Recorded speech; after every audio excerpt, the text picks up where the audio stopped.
Dan Melzer is an associate professor of rhetoric and composition at California State University, Sacramento, where he teaches a variety of composition courses and coordinates the Writing Center as well as the Writing Across the Curriculum program. His teaching and research interests are in writing across the curriculum, language diversity, and multiple literacies. His articles have appeared in College Composition and Communication, Language and Learning Across the Curriculum, the WAC Journal, and Kairos. He is the author of a new textbook entitled Everything's a Text, which takes a multiple literacies approach to teaching composition. Thanks for joining us, Dan. Are you ready to take over? I am ready. Great. Thank you very much.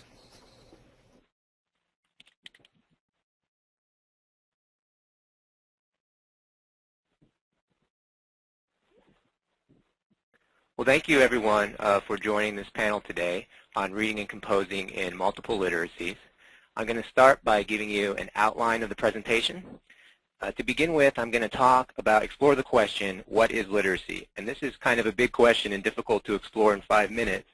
But I really want to get at is, what are some features of 21st century literacies? And to do that, I'm going to think about the kind of reading and composing that we do as teachers. I'm going to think about the kind of reading and composing that students do inside and outside of school.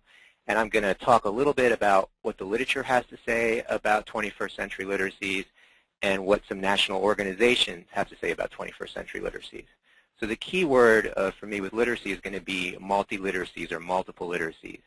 So in the next part of the presentation, I'll define that keyword. I'll talk about what I mean by multiliteracies. Now, the majority of the presentation is going to focus on approaches to teaching multiliteracies. So even though I need a little theoretical background to begin with, the major focus here is going to be, how do you teach a multiliteracies approach? What are some strategies? What are some approaches? And I'm going to talk about a variety of strategies and approaches. And hopefully in the discussion part of the presentation, for folks who already teach in a multiliterate way, in a multimodal way, you'll have some ideas to add as well. Even though I'm a promoter of a multiliteracies approach, I also know that there are some challenges inherent in this approach. So I'm going to address some of these challenges and talk about some solutions that I came up with to address these challenges. And I'm hoping in the conversation part of this presentation, you'll also bring up some other challenges, and we'll discuss ways to address those challenges. So I'm going to start by exploring the question, what is literacy? And what I want to do is first have you think about your own literacies. And I want you either on a little piece of scrap paper if you have it, or if you want to open up a word processing program, or you can just make a mental list here. But I want you to think about everything that you've read and everything that you've composed this week. I'm not expecting you to remember everything, but this is just a little brainstorming activity. And think of reading and composing in a really broad way. So you can read a print text, but you can also, quote unquote, read a movie or a website or a YouTube video. You can compose an email, you can compose a blog, you can compose a song. I want you to think in a really broad way of everything you've read and composed this week. And I'm going to give you about 2 minutes to just jot yourself down some kind of list, even if it's just a mental list.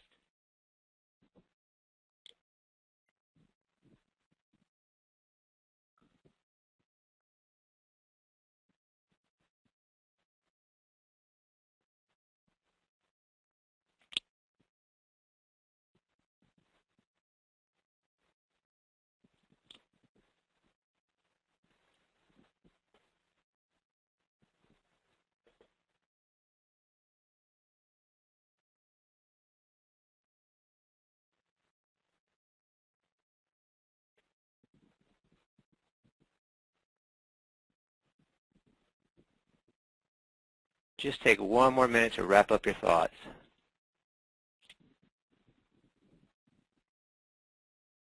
Okay, I want to tell you about some of the things that I had on my list. In terms of things I've composed, I was working on an article for an academic journal. I made some Facebook posts. I sent a lot of emails. I filmed some tutoring videos for our Writing Center, for our tutor training class. Those are just a few of the things that I composed. It's not an exhaustive list. In terms of things that I've read this week, I read the Sacramento Bee online in newspaper. I read some chapters from an academic book. I read some short stories. And yes, I'm embarrassed to say I quote-unquote read American Idol. So even though I hate to admit that, it is something that I read this week. So if we think about our own literacies and our own literacy experiences, and I'm guessing that your list was probably somewhat similar to mine in that not everything you read and not everything you composed was in a kind of traditional print literacy.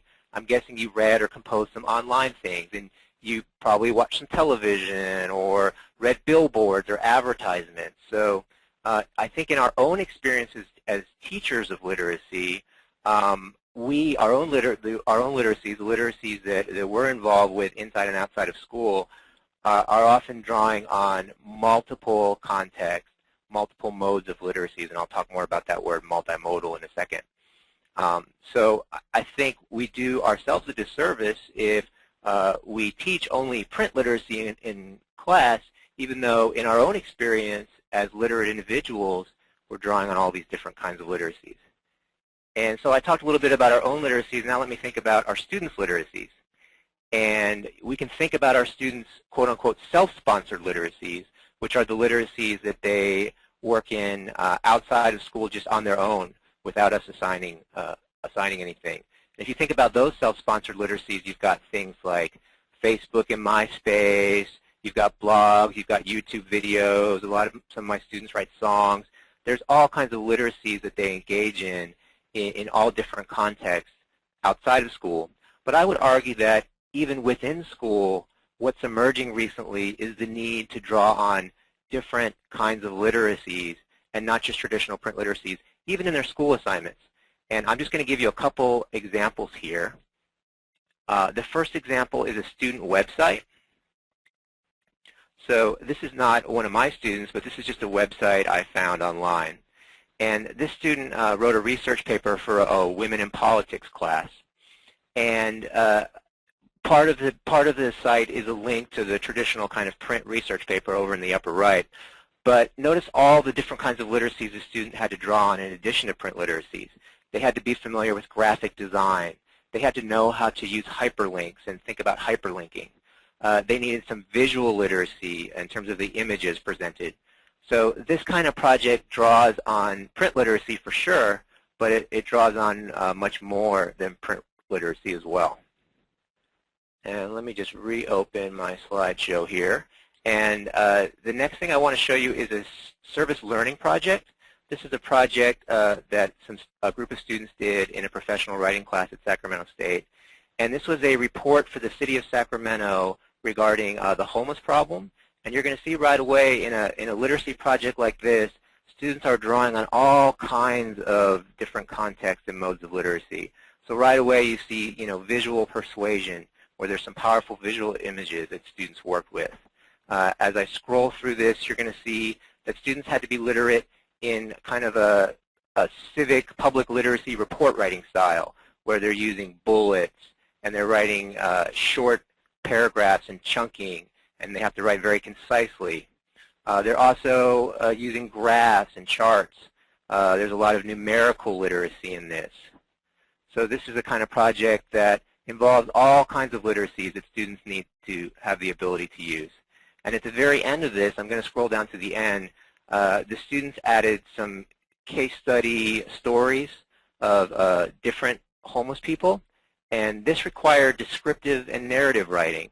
So we've got some stories about these the homeless, Cheryl's story, Don's story. So this kind of project is really a multiple literacies project.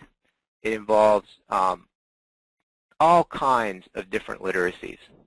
And these are just two examples of, I think, the kinds of emerging types of literacy projects that students are going to be needing to engage in the academy and outside the academy as well. So I drew on our own personal literacies, the kind of literacies that we practice. I talked about our students' literacies. Now I want to draw on the literature a little bit.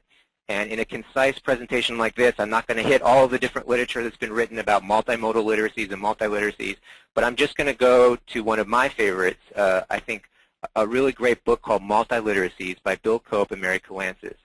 And the way Cope and Calancis and this group that they're involved in, the New London group, think about literacies, and these are writing teachers and scholars if you're not familiar with this book, the way they think about literacy and define literacy in terms of this multiliteracies approach hopefully is captured in this quote I have. So Let me just read this quote to you really quickly, and you can read along with me. Meaning is made in ways that are increasingly multimodal, in which written linguistic codes of meaning are part and parcel of video, audio, and spatial patterns of meaning. Take, for instance, the multimodal ways in which meanings are made on the World Wide Web, or in video capturing, or in interactive multimedia, or in desktop publishing, or in the use of written text in a shopping mall. To find our way around this emerging world of meaning requires a new multimodal literacy. And this word multimodal, I think, is really key, and I want to, because I'm using these words, I'm throwing out these words, multiliterate, multimodal, I'll be talking about genre pretty soon. I'm kind of throwing these words around, and I want to use this opportunity to define some of these words. So I want to define some key words for a multiliteracies approach, and that's mode, medium, and genre. And this is going to be a little abstract, so I've got a concrete example at the end here, and then I'll be talking about this more in the presentation, so you'll get a better sense of how I'm defining these terms. But when I think of a mode, the way that's typically defined in the literature, people who talk about multiliteracies and multimodal kinds of writing, a mode is a channel of communication. So it's a really broad channel. Print, the mode of print, digital mode, visual mode, oral. A medium is a tool within that mode to deliver a message. So it's a tool to deliver a message within a specific mode. And a genre is a response to a recurring situation within a specific mode and medium.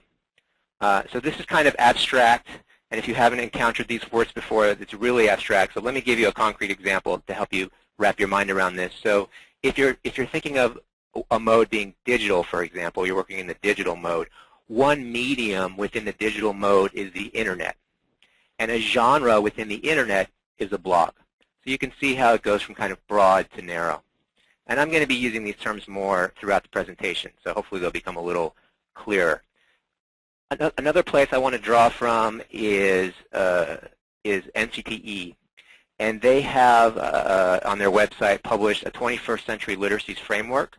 So NCTE lately has been talking a lot about 21st century literacies. And I want to give you some quotes from this 21st Century Literacies framework to talk about what NCTE feels 21st century readers and writers need to be able to do.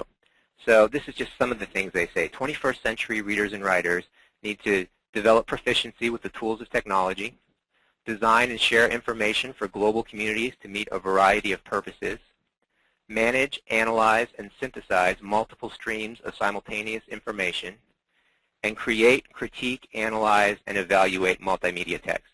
So very similar language to the New London group, to the multiliteracies folks.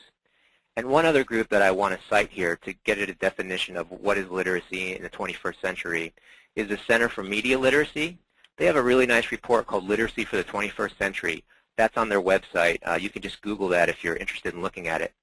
And I'm calling out a quote from their report that I think kind of summarizes how they feel about 21st century literacies.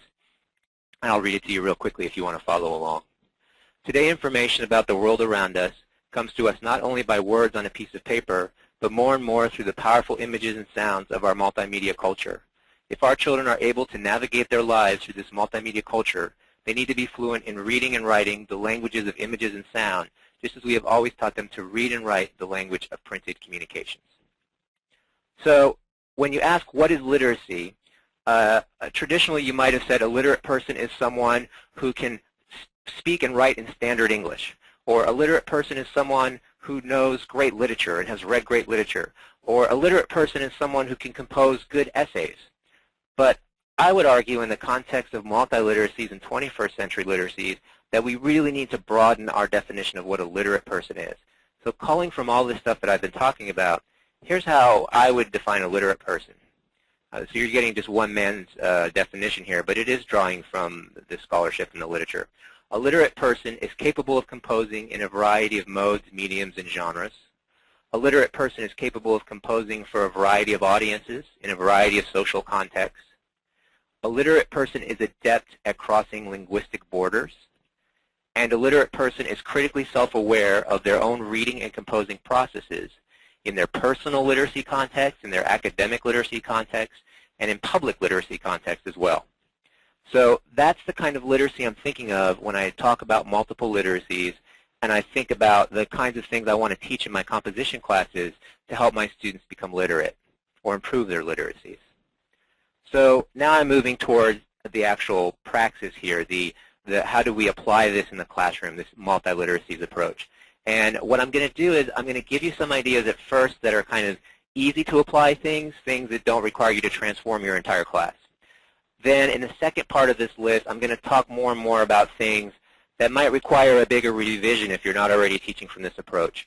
So this is going to be kind of a take it or leave it part of the session. Some of this stuff you're going to say, oh, I'd love to try that. Maybe some of you will be inspired to redo some things. But I just want to give you a variety of options here. And I'll be talking a little bit about the way I teach as well as I go through this list. So let me begin with something that I think, if you're wanting to integrate a multiliteracies approach, is not too difficult to do. And that is to simply just vary the text that you assign. And I'm defining text here really broadly, as you're going to see. Vary the text you assign for class readings, and let students find text for class readings. So let me give you an example. Let's say you're teaching argument. In addition to teaching print arguments and giving models of print arguments, having students read print arguments, you might include visual arguments like advertisements, or you might have students read digital arguments like a blog. You can have them listen to oral arguments, for example, from a podcast. Another way to do this, or a complement to this, is to ask students to find arguments and tell them explicitly, I want you to find arguments that draw on different modes and different mediums. So that's kind of a way to integrate multiliteracies that's pretty straightforward and pretty easy to do. Another way that's more straightforward and a little easier to do in terms of integrating a multiliteracies approach is to ask students to create what's called a radical revision of a print assignment. And I'm getting this concept of radical revision from Wendy Bishop, a mentor of mine from Florida State University. And she talked about taking a print assignment and doing a radical revision of it in a different mode or a different medium. So, for example, a student might revise a print essay into a website, or they might turn an essay into a speech or a poster campaign. Another example might be, let's say they write kind of a traditional research paper. Well, they can revise that in a radical revision into a multi-genre research paper or a research project where they bring in images, poetry, interviews, graphic design elements, drawing on all kinds of different genres. So those are some kind of ways to integrate multiliteracies that are pretty straightforward, that don't require an entire redesign of your curriculum. Now I'm getting into some things that are a little more heavy impact, I think, and would imply a little more of a redesign if you're not already teaching in a multiliteracies approach. But I just want to give you some ideas of some ways to integrate multiliteracies in a little more high-impact way. So another thing you can do is ask students to assemble a portfolio, and maybe some of you already teach it in a portfolio manner where you're asking students to collect all their essays at the end to a portfolio. But you can ask them to assemble a portfolio that includes not just print kinds of literacies, but that really includes a variety of modes, mediums, and genres. For example, I have a portfolio project that I give in my first-year writing courses where I tell students in their portfolio by the end of the semester, I want them to assemble a portfolio that includes an example of composing from their own self-sponsored literacy. So that's one piece, one artifact in the portfolio. I want in the portfolio an example of academic literacy, so something from one of their classes. I want a piece of public literacy, so something that they're doing to a wider audience, civic literacy. And I tell them that I want to see examples of literacies in a variety of modes and mediums and genres. I do want to see print literacy in there, but that's not the only thing I want to see. So I leave it up to my students to choose what genres, what mediums, what modes, but they have to write in different contexts and for different modes and mediums. Another way to teach a multiliteracies approach is to assign readings about literacies. And let me explain what I mean by this. When I, for example, teach visual literacy, in addition to having students, analyze billboards and create posters, that kind of thing, I also want them to talk about what visual literacy is and think about what visual literacy is as a literacy. So a couple books I use excerpts from. One is called Picture This, How Pictures Work by Molly Bang, and another one is called Practices of Looking by Sturkin and Cartwright. So in both these books, the entire focus of the book is how do we, quote unquote, read visual images, and what are the politics of visual images, and what does it mean to be a visual composer and a visual reader.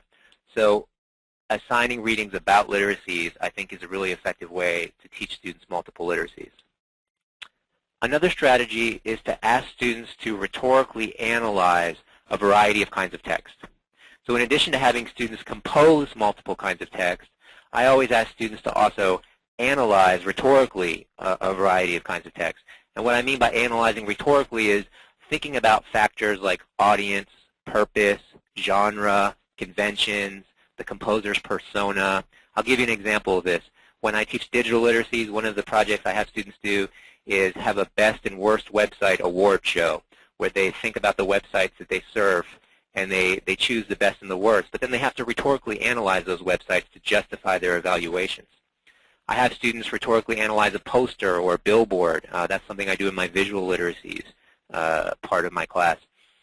Sometimes I'll have students do a rhetorical analysis of oral literacy like a campus lecture where they have to think about, you know, the composer's, the speaker's tone and persona, those kinds of things that are that can get more specific to oral literacies.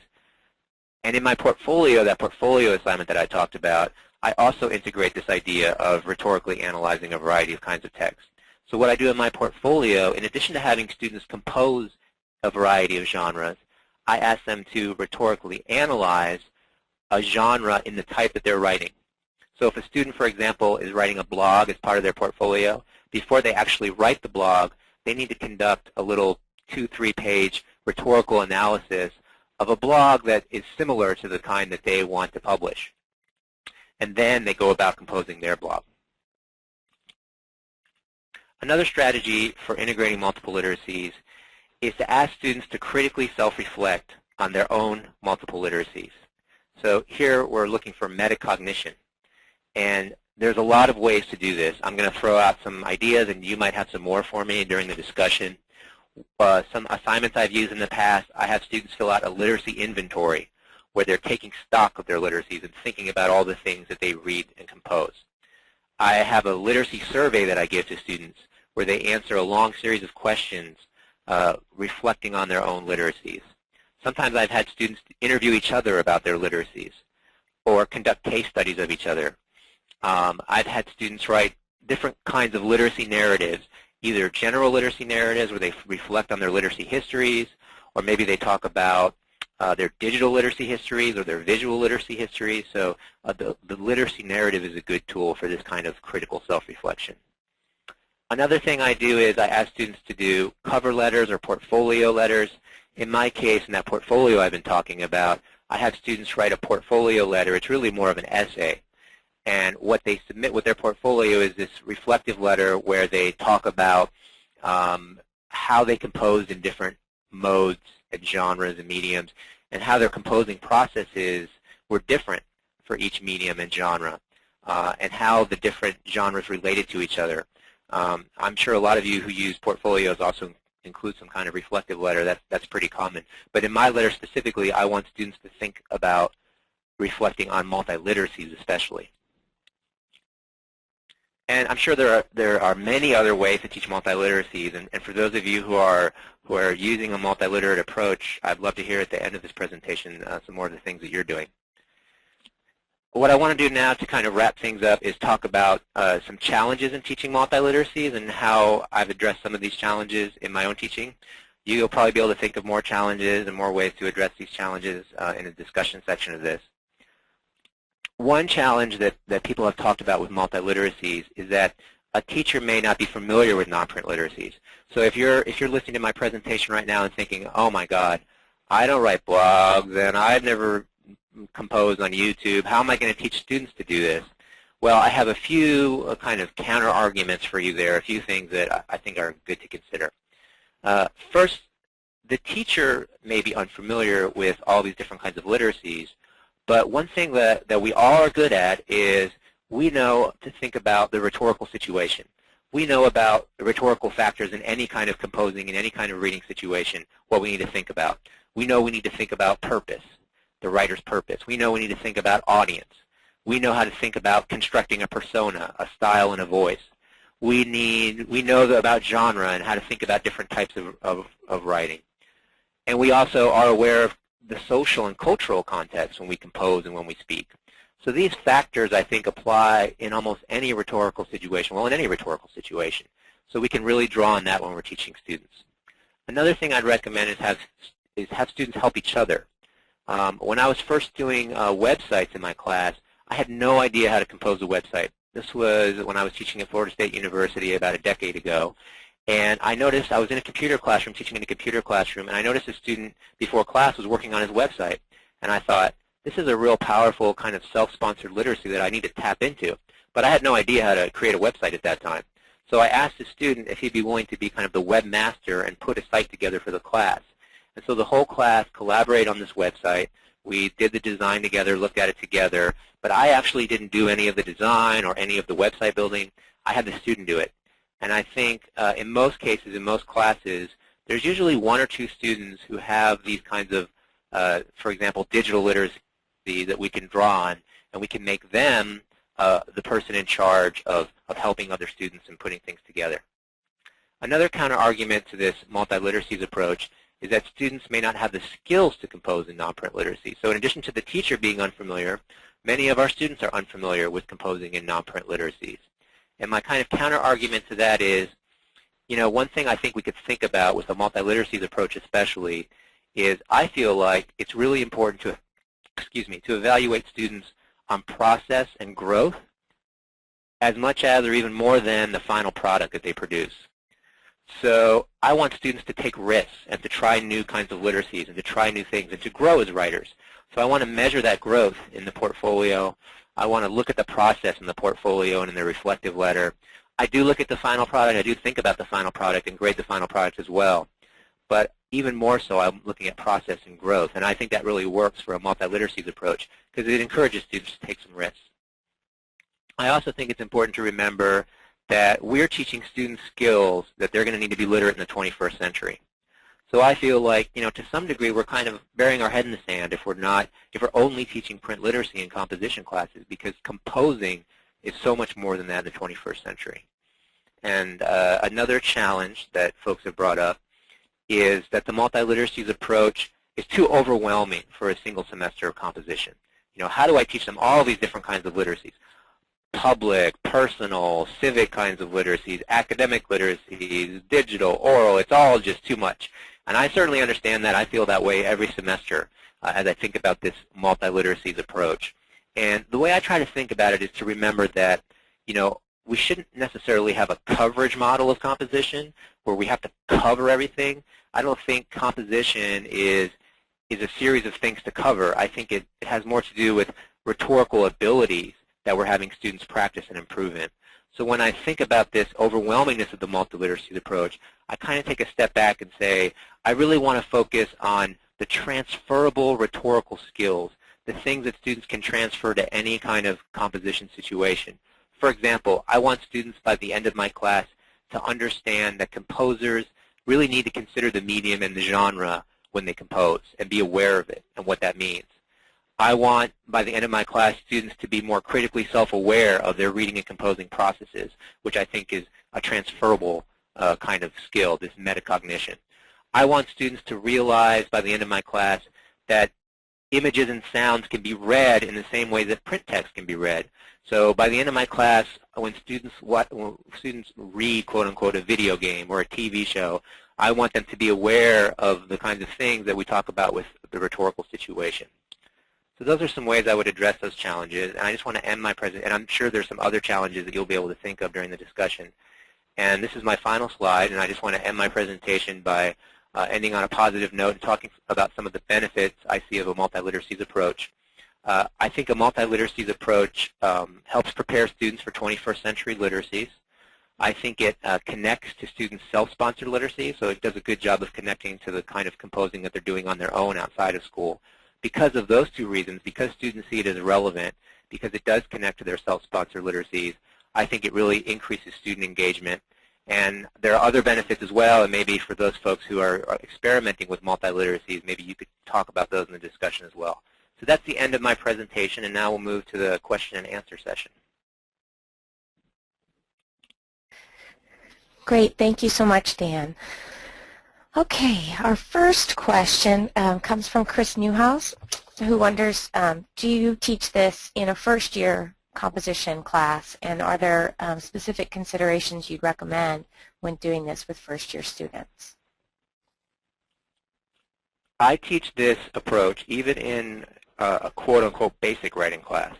And in terms of teaching it to younger students or to maybe students who are struggling writers, I could see the argument that this approach might be overwhelming to them.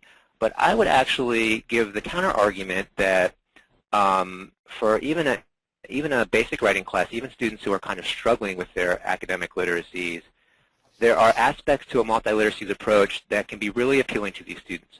Because when you think about it, a lot of the students who are struggling with literacy when they come to college are really struggling with academic literacy, which is a specific kind of literacy.